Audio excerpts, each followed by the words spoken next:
backing out once the Bulls start rotating defensively and finding the mismatches. Inside, Stacey King will shoot a couple after the pass from Michael Jordan. John Sally with the foul. King's playing minutes have diminished as this series has gone from 4 to 5 to 6 and now to 7 games.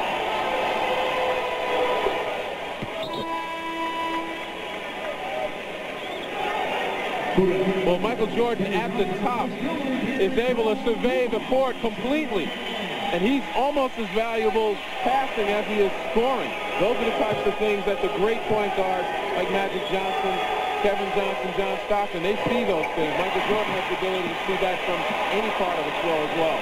Jordan thinks about a three, but Vinnie Johnson comes out. Johnson on the court now for Detroit. Underneath, there's the thing he sees right there. Perfect example. Well, working at the top, again, makes the teams defensively, like the Pistons, focus on Michael Jordan, but they don't have help side. So there are little holes, little seams in the type of defenses they play.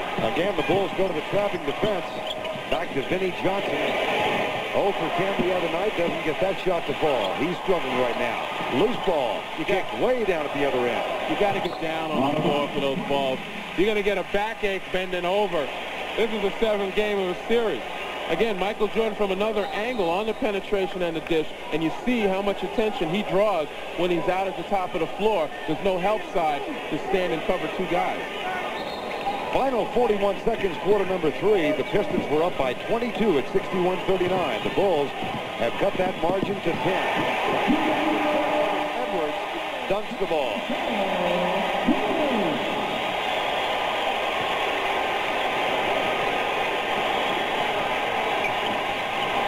Jordan to King.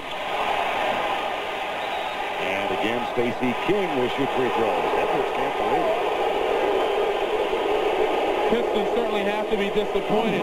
Again, they play great defense on Michael Jordan. He gets up in the air, Jordan does, and really doesn't have any place to go with it. He finally finds a man, but what happens is on good defensive positioning, James Edwards is called for a foul because of the contact.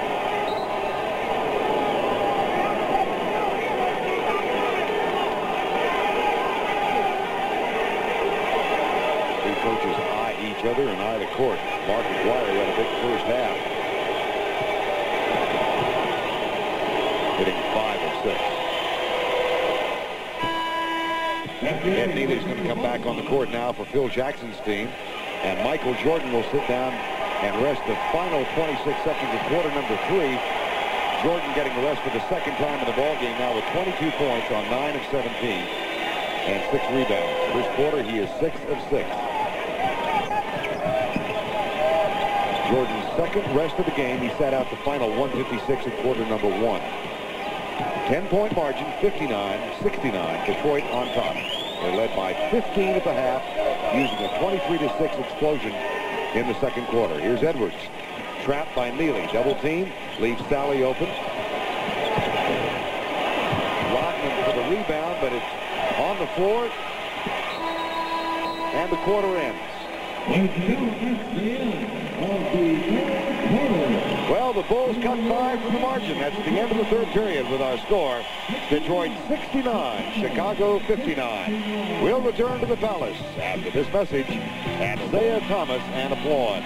But we've spoken enough about Jordan's ability to see the floor. This man is not to be left out. Amazing with the type of pressure B.J. Armstrong places on him. He's still able to look up court and find the open man running at about full speed. That's something for a lot of young people to keep an eye on. Isaiah Thomas is continually looking up court even though he's handling the ball. 19 points by Isaiah Thomas. Here's Aguirre, who's come in the fourth quarter, and Mark Aguirre now has 12 points off the bench. Gets the feed from Vinnie Johnson, who's also on the floor. Well, the Pistons have seen that pressure enough during this series to be able to break it in that fashion. Sally, Aguirre, Rodman, Thomas, and Johnson. So the 6, 7, and 8 men are on the court now for the Detroit Pistons. One of the better benches in the league. 16 fast break points now for Detroit. Michael Jordan is back in. He rested a total of 26 seconds. There's a steal by Scottie Pippen. Not that many turnovers in the ball game. Michael Jordan, no. Rodman gets the rebound. McGuire. King and McGuire.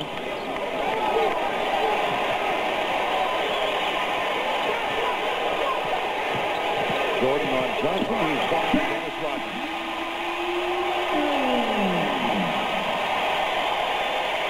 Total lack of communication by the Bulls inside. Two men running at the ball handler, leaving Rodman alone underneath. Got to minimize those mistakes. And on the other end, capitalize on the layups, which the Bulls have missed. This is what Chuck Daly wanted. The first 4 points of the quarter belonged to Detroit. And now Jordan posts up and gets 2 more. He's got 24.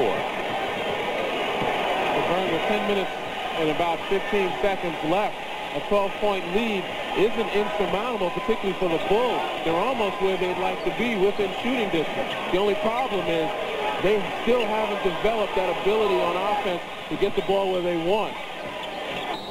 Thomas does a great job with the pump fake, and B.J. Armstrong. That's his third. So Isaiah Thomas goes to the line. I was mentioning a while ago now, Aguirre and Thomas both on the court. The number 1 and 2 draft choices 9 years ago. It was thought by many that Dallas, who had the first pick that year, was going to take this man. They flew him into Dallas, had 15 or 16 mini cams, it seemed like everybody was doing live at 5, and there was a great to-do. And then all of a sudden, after Isaiah had gone back home, Mark Aguirre came in, had a private chat with the owner, Don Carter. Aguirre, of course, had a troubled reputation as a bit of a difficult man, and Carter was convinced he could turn the franchise around. So Carter and the Mavericks drafted Aguirre. Detroit got Thomas, and now look, they're reunited. And the Bulls wanted to get the ball to Jordan on the post. He was forced to come outside and get it. Kicked out, and time has been called. 9:43 remaining in the ball game. The winner takes on Portland. And they hit 14 of 17 field goals. Isaiah Thomas has led Detroit thus far. Jordan with 24. Detroit with 16 fast break points. Lenny Elmore, it seems to epitomize what happened to Chicago and Detroit respectively in that second quarter. Well, what certainly has occurred here is that Detroit has tightened up defensively. They're really not allowing the Bulls to get the ball where they want. Michael Jordan in the last possession wanted to post up, but he was forced to go out 18 feet and then put it on the floor. The Bulls have to stop giving away opportunities. They've missed layups. They've missed assignments defensively. And on defense, they're going to have to force someone from the Pistons other than Isaiah Thomas to beat them from outside. It's that risk factor that they're going to have to start taking right now because their season's dwindling down. Jordan now has Benny Johnson guarding him. B.J. Armstrong, nope. Loose ball, John Sally.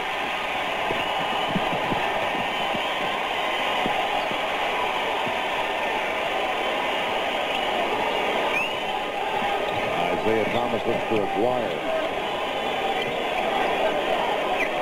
Aguirre 6 of 7. Works on Horace Grant. Fadeaway. Nope. But look at here. Rodman clears it out for the Pistons. Well, the Rodman-Pippen matchup, Scottie Pippen is really no match for Dennis Rodman underneath. Not accustomed to being under there for such long periods of time. Rodman gets great position. That's what I mean by giving away opportunities. They can't afford to give up second and third shots to this Piston team at this time. Rodman with a screen on Jordan, and Thomas takes the shot, which will be Chicago's. This was a Detroit team that lost handily to Chicago on Friday night. That had even more problems. We said they fly a private plane. There's B.J. Armstrong at the other end. Nope. Mark Aguirre for Detroit.